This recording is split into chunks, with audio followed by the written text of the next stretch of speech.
जय हिंद दोस्तों। आज हम बात करना चाहते हैं डॉक्टर भीमराव अंबेडकर के बारे में। आज उनकी जीवन की गाथाओं को सुनाना चाहते हैं। उनके चरित्र चित्रण के बारे में आपको कहानी सुनाना चाहते हैं। चलिए देखते हैं। भारत निर्माता, संविधान निर्माता, भारत रत्न प्राप्त करता, संविधान के जनक अगर के.वी. राव साहब को माने तो संविधान की जननी। आप समझ चुके होंगे कि हम आज डॉक्टर भीमराव अंबेडकर के बारे में चर्चा करना चाहते हैं। डॉक्टर भीमराव अंबेडकर, जिनका पूरा नाम डॉक्टर भीमराव रामजी अंबेडकर, वो ऐसा शख्स जिसके नाम में माँ का नाम अर्थात माँ का नाम भीमा था, इसलिए भीमराव। पिताजी का नाम रामजी सकपाल था, इसलिए राम जी। और अंबेडकर, जिनके गुरु का नाम जुड़ा हो साथ में, वो शख्स जरूर सूर्य की तरह चमकेगा और पूरे भारत में नहीं पूरे विश्व में अपना परचम जरूर लहराएगा। चलिए हम आगे बढ़ते हैं और बताना चाहते हैं कि डॉक्टर भीमराव अंबेडकर जी का जन्म 14 अप्रैल 1891 में महू मध्य प्रदेश में पड़ता है। मध्य प्रदेश के महू सेंट्रल प्रोविंस मध्य भारत में हुआ था।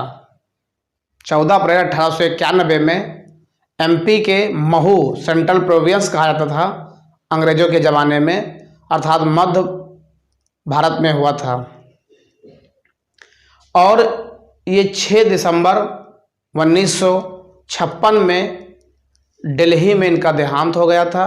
इनका बहुत कम कार्यकाल जीवन काल रहा है, मात्र 65 वर्ष जिंदा रहे। ऐसा कहा जाता है कि ये ऐसे शख्स होते हैं जो बहुत कम जीवित रहते हैं।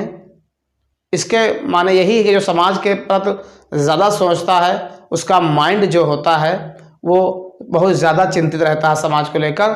इसी माने में ये कहा जाता है कि ज़्यादा चिंतित व्यक्ति समाज के प्रति जो रहते हैं या किसी भी क्षेत्र में ज़्यादा अपना दिमाग लगाए रहते हैं, चिंतित रहते हैं, ये प्रकृति उनको बहुत कम ज़्यादा टाइम नहीं देता है, बहुत कम अवसर देता है। चलिए आगे बढ़ते हैं। इनकी जो पत्नी थी, पहली पत्नी रमाबाई, इनकी शादी रमाबाई से 1906 में हुई थी। और 1906 में रमाबाई से पहली पत्नी थी जो शादी हुई थी, और वो जो है 1935 में उनका लेटेस्ट स्टेट में उनका देहांत हो गया था। इनके बच्चे का नाम था यशवंत भीमराव अंबेडकर। इनके बच्चे का नाम था यशवंत भीमराव अंबेडकर। और जो इनकी दूसरी शादी हुई थी, दूसरी पत्नी जो थी, वो सविता अंबेडकर थी। सविता अंबेडकर की शादी इनसे 1948 में हुई थी और लेटेस्ट स्टेट अर्थात 2003 में सविता अंबेडकर की मृत्यु हुई थी। जिन्होंने इतना नाम कमाया, जिन्होंने इतना काम किया, और ये 1956 में इनका देहांत हो गया और इनको भारत सरकार ने 1990 में भारत रत्न से सम्मानित किया था। खैर मिल ही गया, बहुत अच्छी बात है, भारत रत्न इनको मिल ही गया, लेकिन मरणोपरांत इनको 1990 में भारत रत्न दिया गया था। इनकी शिक्षा दीक्षा की बात किया जाए तो आप जानते हैं ये महार जात से संबंध रखते हैं, और उस ज़माने में महार जात एक नीच जात में आते थे, तो इनको पढ़ने के लिए कितना संघर्ष करना पड़ा ये आपको हम बताएंगे। पूरी बातें कहानी के माध्यम से आपको समझाएंगे कि इन्होंने कितना जो है संघर्ष किया। ये इनके पिताजी जो थे अर्थात रामजी सकपाल, वो ब्रिटिश ईस्ट इंडिया कंपनी में एक सूबेदार के पद पर रहा करते थे, इसलिए इनको शिक्षा मिलना, कुछ रास्ते खुला, शिक्षा मिला। ये इन्होंने यूनिवर्सिटी ऑफ बॉम्बे में इनको दाखिला मिला। इन्होंने बीए वहाँ से यूनिवर्सिटी ऑफ बॉम्बे से बीए किया था 1923 में, और इनकी जो प्रारंभिक शिक्षा थी ये महू में ही मिला था, और इनका पूरा परिवार बाद में छोड़कर सदारा चला गया था मुंबई, इसलिए वहाँ से इन्होंने बीए 1923 में किया। और 1927 में ये कोलंबिया यूनिवर्सिटी चले गए थे और वहीं से एमए और पीएचडी भी किया था। और ऐसे लंदन स्कूल ऑफ इकोनॉमिक्स से इन्होंने 1927 के बाद जब इन्होंने कोलंबिया यूनिवर्सिटी से पढ़ने के बाद लंदन स्कूल ऑफ इकोनॉमिक्स गए तो वहाँ से एमएससी और प्लस डीएससी भी किया। ऐसे इन्होंने अपना शिक्षा दीक्षा प्राप्त किया है और इनके शिक्षा दीक्षा प्राप्त करने में बहुत संघर्ष करना पड़ा इनको, बहुत ज़्यादा जो है इनको संघर्ष झेलना पड़ा। हम थोड़ी बात करेंगे, बाकी पूरी बात अगर आप आपको बताएंगे तो बहुत लॉन्ग हो जाएगा, इसलिए इसको हम 2 पार्ट्स में आपको इस क्लास को रखेंगे ताकि छोटे छोटे पार्ट्स में आपको पढ़ना आसान लगे, समझना भी आसान लगे। चलिए देखते हैं। तो हम बात कर रहे थे डॉक्टर भीमराव रामजी अम्बेडकर के जीवन गाथाओं के बारे में। डॉक्टर भीमराव अम्बेडकर भारत निर्माता, संविधान निर्माता, कई नामों से जाना जाता है। भारत निर्माता, संविधान निर्माता, भारत रत्न प्राप्तकर्ता जो 1990 में इनको दिया गया।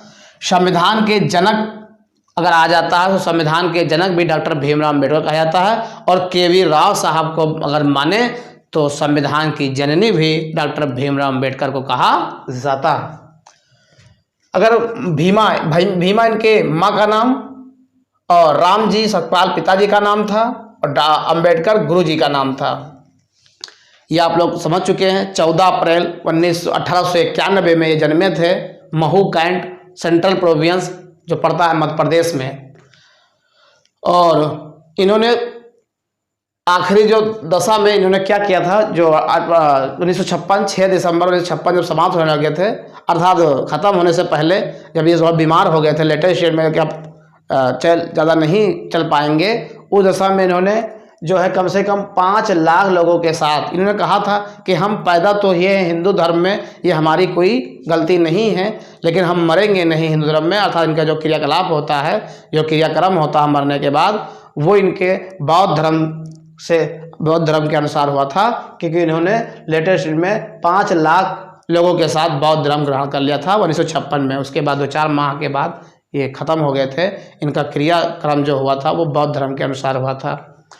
तो अब आगे बात बताएं तो इनकी पहली पत्नी रमाबाई थी, 1906 में शादी हुई। 1935 में रमाबाई का देहांत हो गया। इनके बच्चे का नाम था यशवंत भीमराव अम्बेडकर। इनके बच्चे का नाम था यशवंत भीमराव अम्बेडकर। इनकी दूसरी पत्नी थी डॉक्टर सविता अम्बेडकर, जो 1948 में शादी हुई और 2003 में इनका देहांत हो गया। वो बहुत जो है पढ़ी लिखी जो है महिला थी, जिन्होंने दूसरी शादी जब डॉक्टर भीमराव अम्बेडकर किया था, वो पीएचडी भी थी और ब्राह्मण थी। वो बहुत हायर एजुकेशन उनके पास था। उन्होंने इनसे शादी कर लिया था क्योंकि समझते थे कि उनसे शादी करने के मतलब है कि इनका जो है आगे चल के नाम होगा, उसी के चलते हमारा भी नाम होगा। आगे देखते हैं। आगे ये देखते हैं कि इन्होंने शिक्षा लिया यूनिवर्सिटी ऑफ बॉम्बे बीए 1923 में किया। 1927 में कोलंबिया यूनिवर्सिटी एमए पीएचडी किया और लंदन स्कूल ऑफ इकोनॉमिक्स से एमएससी और डीएससी किया। एमएससी मास्टर ऑफ साइंस और डीएससी होता है डॉक्टर ऑफ साइंस। लॉ की डिग्री किया। इनके पास लिखित मिले हैं 32 डिग्रियाँ इनके पास थी। कितनी डिग्रियाँ थी? 32 डिग्रियाँ इनके पास थी। और पिताजी क्या थे? रामजी सतपाल पिताजी रत्नागिर महाराष्ट्र चले गए थे। ये महार जनजात के थे। और माता थी भीमा बाई सकपाल। पूर्व में क्या था? ब्रिटिश ईस्ट इंडिया कंपनी में इनके पिताजी महू कैंट में सूबेदार हुआ करते थे। और उसके बाद रिटायर होने के बाद 1894 में ये पूरा परिवार कहाँ चला गया? सतारा चला गया। और 1894 के बाद जो है सतारा चला गया इनका परिवार। और इसके बाद उनकी माँ का क्या होता है? देहांत हो गया था। और जब इनका एडमिशन हुआ था प्राइमरी स्तर में, तो जहाँ एडमिशन हुआ था वो तो इनके पिताजी के कारण हुआ, क्योंकि वो सूबेदार हुआ करते थे ब्रिटिश इंडिया कंपनी के। इसके लिए जो है इनको जो एडमिशन जहाँ हुआ वहाँ इनको पानी पीने को नहीं दिया जाता था कि पानी पी लीजिए। इसलिए इनको बाहर बैठा, क्लास के बाहर बैठते थे और पानी पीने के लिए इनको ऊपर से पानी डालते थे तो पी लेते थे। अर्थात पानी पीना नहीं इनको देते थे लोग। इस तरह ये जो है संघर्ष करके आगे बढ़े हैं। और ऐसे शख्स को जानना हमारे समाज के लिए बहुत ज़रूरी है कि जो बहाना बनाया करते हैं कि हम बढ़ नहीं पाएंगे, हम पढ़ नहीं पाएंगे, तो ये इनसे सीखें कि इतना जो है संघर्ष करने के बाद आज इनको पढ़ा और पढ़ाया जा रहा है।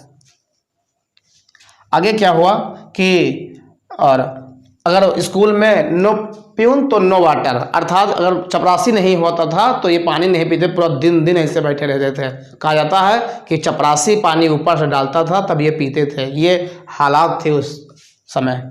गांव था, ये जो गांव का नाम रखा गया था अंबेडकर इनका गांव था। तो गुरु जी जो थे वो इनके गुरु ब्राह्मण कुंज केशव अंबेडकर थे। उन्होंने अपना नाम इन नाम के पीछे जोड़ दिया था, इसीलिए गुरु के नाम से ये पीछे जुड़ा हुआ है अंबेडकर। ये इनके गुरु का ही नाम है जो आज रोशन हो रहा है और लोग जान रहे हैं।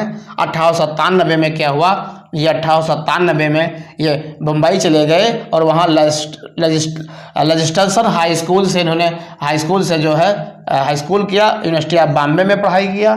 उसके बाद ये इनकी मुलाकात होती है दादा केलोस्कर से जब मुलाकात होती है, ये बैठे बाहर वही यूनिवर्सिटी ऑफ बॉम्बे के बाहर पार्क में पढ़ते थे। एक बार दादा केलोस्कर इनको देखा, उनका नज़र पड़ी और वो गए पूछे, उन्होंने कहा बैठ जाइए। ये दूर खड़े हो गए, उन्होंने कहा बैठ जाइए, हम ये सब नहीं मानते हैं। उसके बाद क्या हुआ, दादा केलोस्कर ने उनको अपनी हाथ से लिखी हुई बुद्ध जी की जीवनी दिया और कहा बेटा इसको पढ़िए। और उसको पढ़ने के बाद वो बहुत ज़्यादा प्रभावित हुए, इसीलिए उन्होंने मरने से पहले बौद्ध धर्म ग्रहण कर लिया था। ये जो प्रेरणा मिली इनको, ये प्रेरणा दादा केलोस्कर से मिली। और उसके बाद क्या हुआ कि दादा केलोस्कर ने उनको गया, और रमाबाई की जो शादी हुई थी, कब हुई थी, वो 1906 में हुई थी। और रमाबाई की शादी होने के बाद 1906 में इनके पिताजी का देहांत 1913 में हो गया। और 1913 में जब देहांत हो गया तो पढ़ने में दिक्कत आया, और इसी को सामने करते दादा केलोस्कर से थोड़ा संबंध हुआ करता था बड़ौदा के गायकवाड़ सायाजी थर्ड से। तो बड़ौदा के गायकवाड़ सायाजी थर्ड ने इनको मदद किया और ये 1913 में यूएसए गए। कहाँ गए? यूएसए गए और वहाँ पर ये पढ़ाई करने गए। और गायकवाड़ जो सायाजी थर्ड थे, इन्होंने स्कॉलरशिप 25 रुपया पर मंथ दिया। उस ज़माने की बात है जब 25 रुपया पर मंथ से लंदन और अमेरिका यूएसए से अध्ययन हो जाता था। पर मंथ का खर्चा उस ज़माने में 25 रुपया आता था।